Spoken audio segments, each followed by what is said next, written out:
Bismillahirrahmanirrahim. Assalamualaikum warahmatullahi wabarakatuh. Hai sahabat biologi, perkenalkan nama saya Clara Aprianti, MPM 1911060041 dari kelas A Program Studi Pendidikan Biologi semester 4 UIN Raden Intan Lampung. Dalam video kali ini saya akan menunjukkan cara-cara pembuatan herbarium.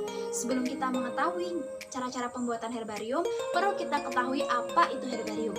Nah, herbarium itu merupakan spesimen dari bahan tumbuhan yang telah diawetkan melalui metode tertentu dan dilengkapi dengan data-data mengenai tumbuhan tersebut. Cara pembuatan herbarium ini terbagi menjadi dua, ada cara basah dan cara kering. Cara pembuatan herbarium kering ini adalah herbarium dibuat dengan cara pengeringan, namun tetap terlihat morfologinya sehingga masih bisa diamati dan dijadikan perbandingan pada saat determinasi selanjutnya. Tujuan dari pembuatan herbarium ini adalah nantinya digunakan dalam pekerjaan taksonomi atau membantu identifikasi tumbuhan lainnya yang sekiranya memiliki persamaan ciri-ciri morfologi.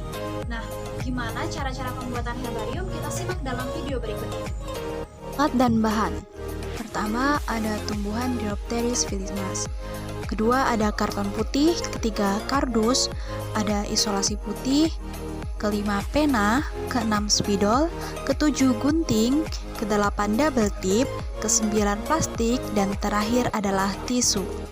Cara kerja pertama, bersihkan spesimen terlebih dahulu. Kemudian dilap menggunakan tisu hingga kering. Setelah itu, potong bagian tumbuhan yang rusak ataupun terlalu tebal. Kemudian letakkan di atas kertas karton, lalu rekatkan menggunakan solasi berwarna putih. Spesimen kemudian dibentuk pada bagian-bagian yang representatif seperti abaksial pada bagian daun, lalu adaksial terlihat pada satu sisi.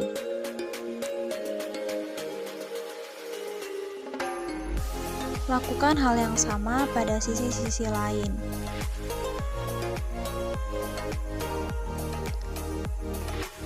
Setelah selesai, tumpuk menggunakan kertas karton, pastikan spesimen tidak terlipat. Kemudian, letakkan buku berat di atasnya. Tunggu hingga 1-2 minggu. Setelah melalui proses pres selama 1-2 minggu, tanaman akan menjadi kering. Lalu, tempelkan klasifikasi pada atas kertas karton. Rekatkan, kemudian rapikan menggunakan gunting pada bagian kardus dan kertas karton. Lalu, beri plastik putih agar terlihat lebih rapi dan terhindar dari kotoran ataupun debu. Rekatkan, lalu dilipat dan dirapikan. Dapat kita lihat, ini adalah hasil dari pembuatan herbarium kering. Klasifikasi dari tanaman Diopteris filismas. Kingdom Plantae, divisi Pteridophyta, kelas Pteridopsida, ordo Polypodiales, family Diopteridaceae, genus Diopteris, spesies Diopteris filismas. Diopteris filismas merupakan salah satu jenis tumbuhan paku yang memiliki warna daun hijau muda, berbentuk bipinata dan memiliki batang berwarna coklat yang bersisik. Bentuk atau bangun daun dari Diopteris adalah bentuk delta dengan tepi bersirip-sirip atau pinna. Daunnya sporofit, yakni terdapat spora di bagian ventral, ujungnya meruncing dan tepinya bercangak, termasuk daun majemuk menyirip.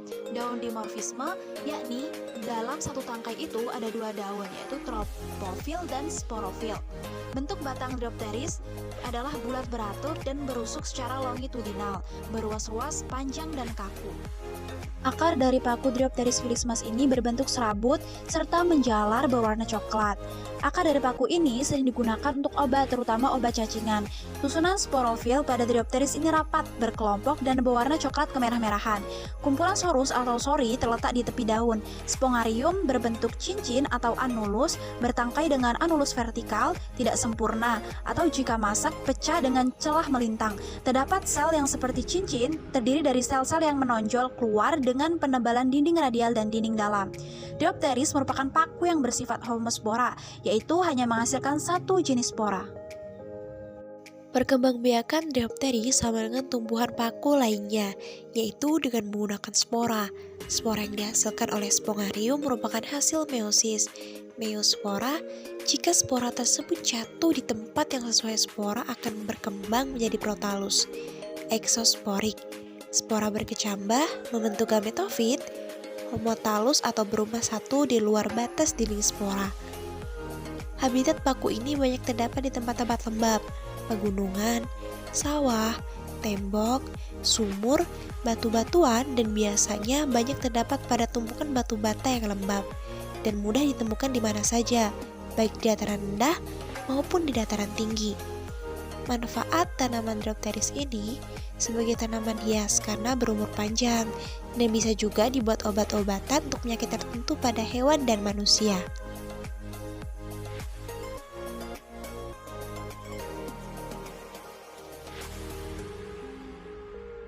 Terima kasih. Wassalamualaikum warahmatullahi wabarakatuh.